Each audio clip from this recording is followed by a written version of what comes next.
देश नोक में और इबरत कथा का आयोजन किया जा रहा है और आज आयोजन का 5वां दिन है।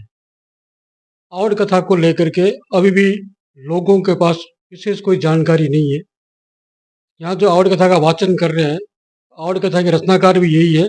इनसे हम जानने के प्रयास करेंगे कि और कथा क्या है, इनको कहाँ से प्रेरणा मिली और ये कथा क्यों सुननी चाहिए। ये तमाम जानकारियों के लिए हमारे साथ कुछ रचनाकार मौजूद है भंवरदान जी।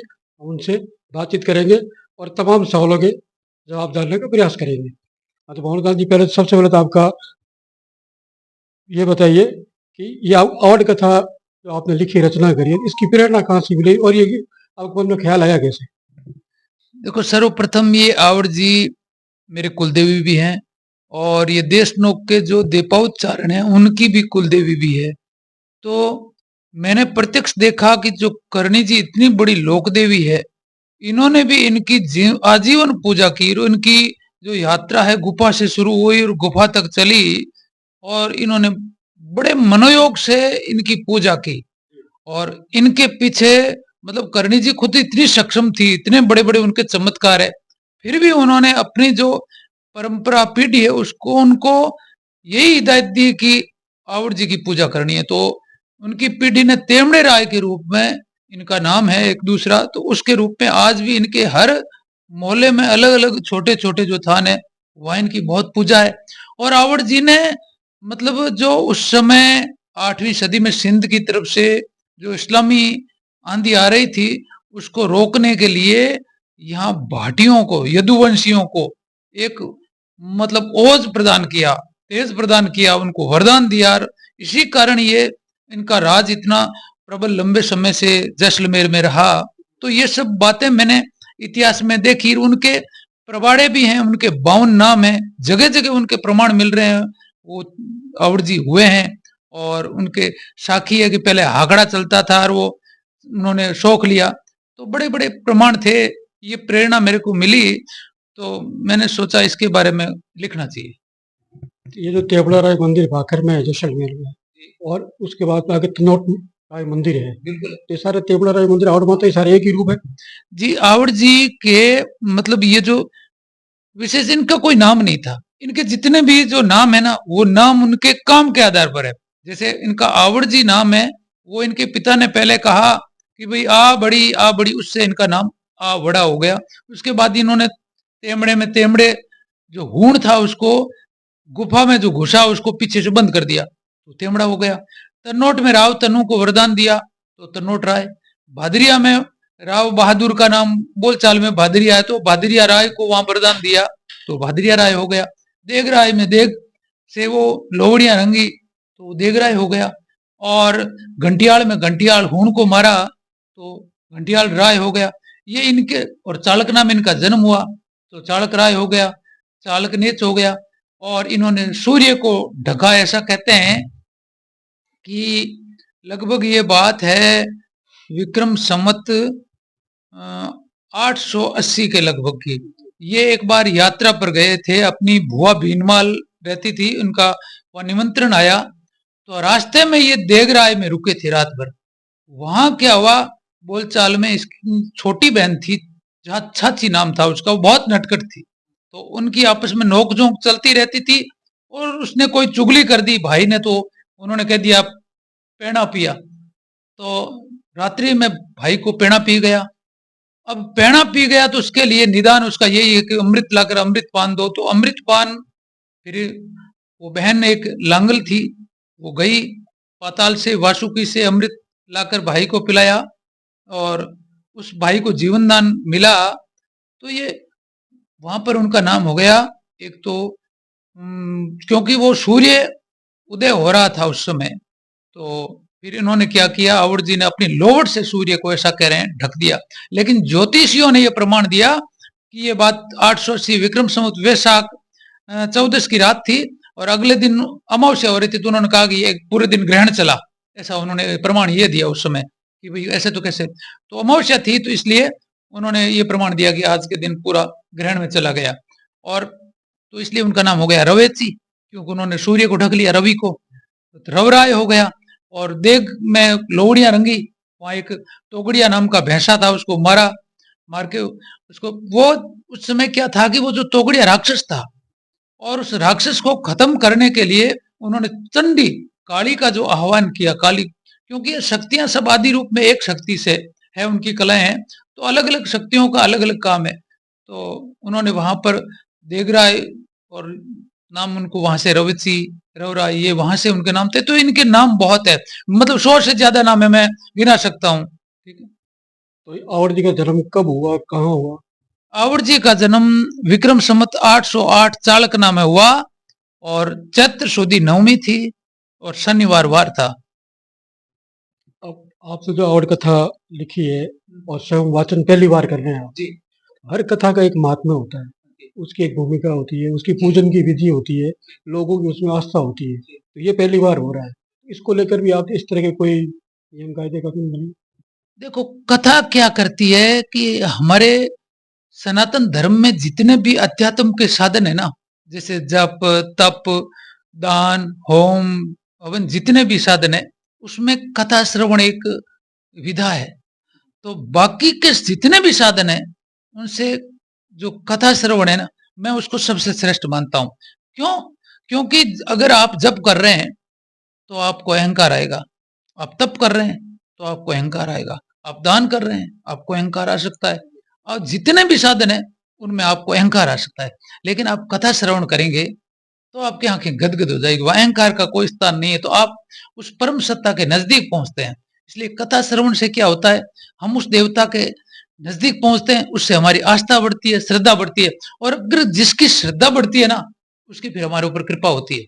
ये जैसे ये भागवत कथा है, उसके अलग अलग अध्याय खंड है, तो एक उसके समय निर्धारित होता है, तो 7 दिन 9 दिन में हाँ। पूरी करते हैं। वैसे ही राम कथा है, जी, ठीक है। तो ये आवर कथा में कोई अध्याय है जो? देखो, आवड़ कथा में कुल 14 अध्याय है। मैं आपको तो नाम बता दूं प्रत्येक के। बताइए आप बस। हाँ, पहला अध्याय है, उसका नाम है दक्ष रिदहा। दक्ष जो प्रजापति से ये कथा शुरू होती है, उसका नाम दक्ष की रिदहा है। और ये जो मामड़ जी का, यानी कि आवड़ जी के पिताजी जो थे, ये दक्ष का अवतार है, क्योंकि बिना दक्ष के शक्ति का इतना बड़ा अवतार हो नहीं सकता। और मेहो जी भी दक्ष के अवतार है। इतना बड़ा दो, ये शक्तियों में कई अवतार हुए हैं, चारणों में बहुत से अवतार हुए हैं शक्तियों के, लेकिन आवड़ जी और करणी जी के ये दो पूर्ण अवतार है। और पूर्ण अवतार के लिए दक्ष को खुद को आना ही पड़ता है, दक्ष खुद आएगा तभी वो पूर्ण अवतार होता है। तो ये दोनों ही दक्ष के अवतार हैं। और जो मोहवती है वो वारिणी है, और देवल भी वारिणी है, इसलिए ये इनका अवतार ऐसा है। ये चीजें कोई सबूत की नहीं है, ये चीजें कोई अनुभव की नहीं है, ये अनुभूति की चीजें हैं, आस्था में, ये अध्यात्म में।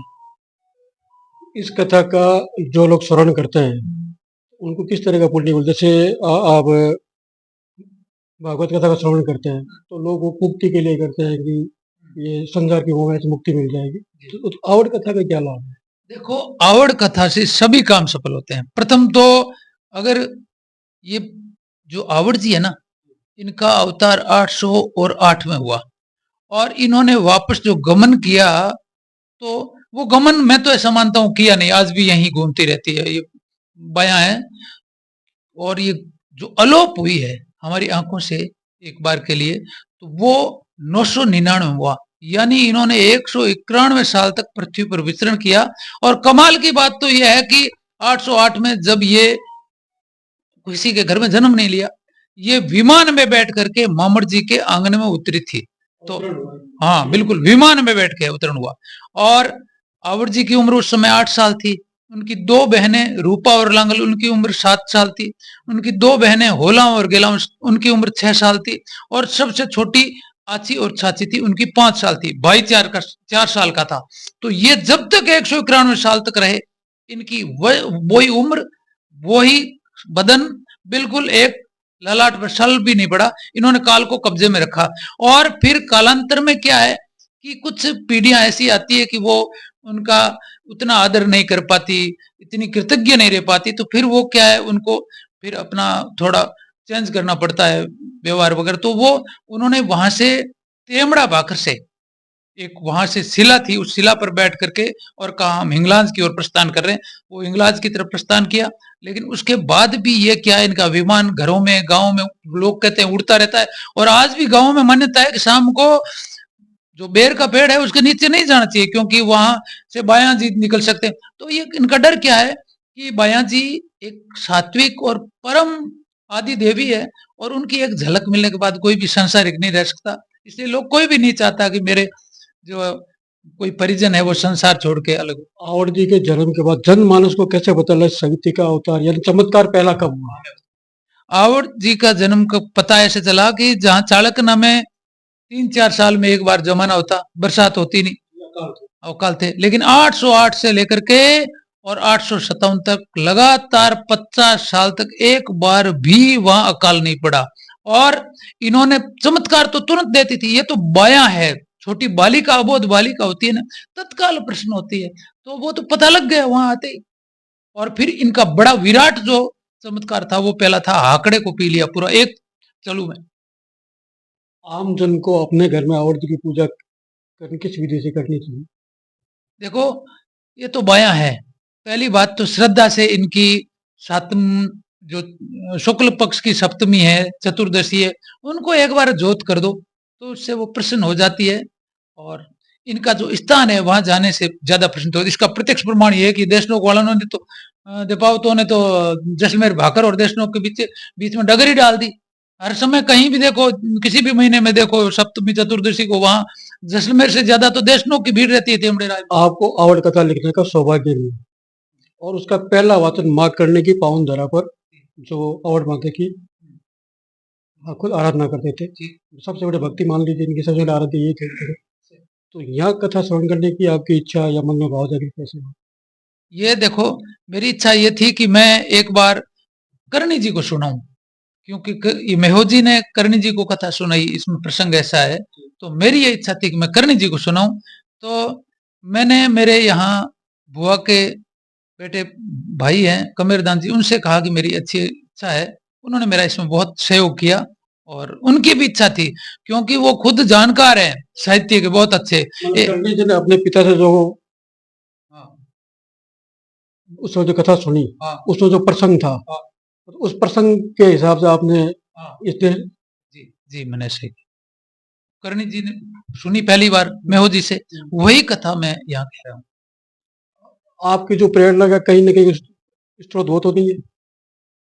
देखो, ये तो अनुभूति की बातें हैं, थोड़ी मैं बता नहीं सकता, अलग चीज है। चलिए आध्यात्मिक बात है आपको। अब आपने पूजा की विधि बताई, लोगों की श्रद्धा भक्ति की बात की, तो अमूमन क्या होता है कि लोग प्रसाद के रूप में अपने घर में जो भी होता है वो चढ़ा देते हैं। शक्ति की उपासना करनी हो, विधिवत करनी हो, तो प्रसाद किस तरह का होना चाहिए? आराधना का सिस्टम क्या होना चाहिए जो आम आदमी गृहस्थी कर सकता है अपने घर? देखो, ये सात्विक है, ये जो बयां है सात्विक है। अ, इसमें ज्यादातर इनको प्रसाद प्रिय है, लापसी और खीर का भोग, चावल का भोग, ये इनको पसंद है। और फिर क्या है कि शक्तियों में 9 लाख लोहड़ियाल साथ में होती है ना, तो उनमें जैसे अब इनके साथ में, बाया जी के साथ में मान लो काली ने भी रास रचाया है, और मान लो उसने मदिरा की तो कहीं भी है नहीं, मदिरा शक्ति मंडल में नहीं, लेकिन अगर कहीं भी बलि का प्रदान कहीं है तो वो आवड़ जी या ये नहीं लेते हैं, वो साथ वाले उनके लिए वो दे सकते हैं। ये सात्विक है, इनके लिए पूजा बिल्कुल एकदम सात्विक पूजन, और जो भी भोग प्रसाद है वो उत्तम ही होना चाहिए, सात्विक होना चाहिए। क्योंकि जगह बलि और मदिरा वगैरह चढ़ाया जाता है, ये सब तो प्रावधान नहीं। हाँ जी। अपने पूजा और प्रसाद की बात की तो एक्चुअल में क्या होता है कि शक्ति की पूजा के लिए, देवी की पूजा हो, दुर्गा की पूजा हो, तो लोग मदिरा और मांस का भी प्रसाद लगाते हैं। तो ऐसी मान्यता कहीं लिखी हुई है शास्त्रों में या नहीं, लोगों मैं की तो, भावना है? ये अलग अलग लोगों की भावना, मेरी ऐसी भावना है कि मैं तो नहीं मानता मदिरा को। और वैसे बलि की प्रथा है तो वो किसी के लिए अलग वो विधान है, जो देने वाले हैं ना उनके लिए अलग है, उनके लिए शक्ति भी अलग है। आवड़ जी नहीं लेते हैं। आज आपको 5वां दिन कथा का है, माँ करने की पावन धाम पे है, शक्तिपीठ पे आप सिद्धपीठ पे है, जी, आवड़ जी की कथा कर रहे हैं, हाँ, तो माँ करने की आराध्य देवी है। जी। आपको क्या महसूस हुआ 5 दिनों में? मैं क्या हूँ, मैं तो खुद गदगद हूँ। मैं जब कथा करता हूँ तो आंसू बहते हैं, श्रोताओं के भी बहते हैं, तो ये तो सबसे बड़ी विभूति मिल रही है मेरे को। आने वाले समय जैसे जैसे प्रसिद्धि बढ़ेगी, कथावाचक के लिए आपकी प्रसिद्धि बढ़ेगी, तो आगे इस तरह के आप कहीं कथा का आयोजन कराना हो, जिनकी श्रद्धा है, भक्ति है, जिनकी भी है, तो उसको लेकर भी कोई योजना बनाइए अपना? नहीं, कोई योजना नहीं है, मैं तो कोई कथा करवाएगा तो मैं कर दूंगा यार।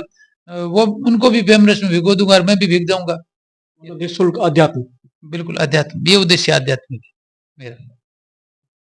तो हमारे जो सवाल थे वो तो समाप्त हो चुके हैं। आपकी ओर से इस कथा को लेकर कोई विशेष किसी को संदेश देना हो, दर्शकों तक पहुंचाना हो, जनता तक पहुंचाना हो, भक्तों तक पहुंचाना हो, तो दे सकते हैं। देखो, मैं ये कहना चाहता हूं कि आज तक पृथ्वी पर जितने भी अवतार हुए हैं ना, उन अवतारों में ये सबसे श्रेष्ठ अवतार है। राम ने अवतार लिया, पिताजी भुगतते रहे और तड़पते रहे, तड़पते तड़पते मर गए। कृष्ण ने अवतार लिया, उनके असली माँ बाप जेल में सड़ते रहे 12 साल तक। फिर जिनका पालन पोषण किया वो 12 साल बाद तड़पते रहे। ये ऐसे अवतार हैं जिनके माता पिता तो क्या, इन्होंने 808 में अवतार लेकर के 50 साल तक तो अपने दादे की उम्र को रोक दिया। दादा की इच्छा थी कि मैं आपके साथ 50 साल तक इसी तरह लाड दुलार करूं। तो ऐसा अवतार ना तो कोई आज तक हुआ है, ना कोई होगा, और ये हुआ नहीं, आज भी है, हमारे बीच में घूम रही है ऊपर आकाश में। और में इनके जगह जगह स्थान है जहां पर ये कहते हैं कि हमने बाया जी के पालने को देखा है, तो ये आज भी घूम रहे हैं। और जो देखो, ये श्रद्धा और विश्वास और आस्था आध्यात्मिक से, और जो मानते हैं उनको प्रत्यक्ष चमत्कार मिलते हैं, और हजारों चमत्कार है। अब किसी विशेष चमत्कार को तो मैं क्या कहूं, बहुत से चमत्कार है। इसलिए पूर्ण श्रद्धा से यदि कोई इनको मानता है तो ये चोटी पकड़ के रखते हैं और उसकी धन्याप रखते हैं। अगर एक बार भी नाम किसी ने ले लिया ना, तो ये बिल्कुल आजीवन उसके लिए सौभाग्य की बात है। आपने हमारे साथ बातचीत की, हमारे दर्शकों तक और कथा को लेकर के आम भाषा में लोगों को जो समझाया, पूजन की विधि, उस कथा श्रवण की विधि, उसके लिए आपका बहुत बहुत आभार। आपका भी धन्यवाद। जय माता दी। जय अवड़ माता की।